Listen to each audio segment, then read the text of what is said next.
মই ভাবোঁ যে গৰু মাংস পৰিলে গাহৰি মাংসও পৰিব।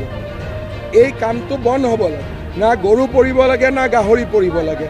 আৰু সেইটো কাৰণে আমাৰ যিটো গৰুৰ মাংসক যিটো আমি ৱেপনাইজ কৰিব খুজিছিলোঁ দুই এজনে, যে হিন্দু মানুহ আঁতৰি যাবৰ কাৰণে গৰু মাংস থৈ দিম, হিন্দু আঁতৰি যাব। তেতিয়া আমি ভাবি চাব লাগিব যে গাহৰি মাংস থৈ দিলে মুছলমান মানুহ আঁতৰি যাব। সেইকাৰণে আমাক গৰুৰ মাংসও নালাগে, গাহৰি মাংসও নালাগে, নামঘৰতো মাংস পৰিব নালাগে, মছজিদতো মাংস পৰিব নালাগে। অসমখন শান্তি আৰু প্ৰগতিৰ এটা মহাস্থান হৈ থাকিব লাগে। এটা দুটা পৰত আন্দোলন হ'ব, নপৰিলেও আন্দোলন হ'ব। মই ক'ম গৰু মাংস পৰিলেও আন্দোলন হ'ব লাগে, গাহৰি মাংস পৰিলেও আন্দোলন হ'ব লাগে। ডেফিনেটলি ধৰা যাব।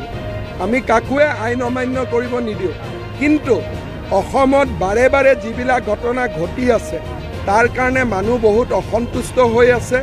সেইকাৰণে মই ভাবোঁ যে কোনো পক্ষই আইন হাতত ল'ব নালাগে।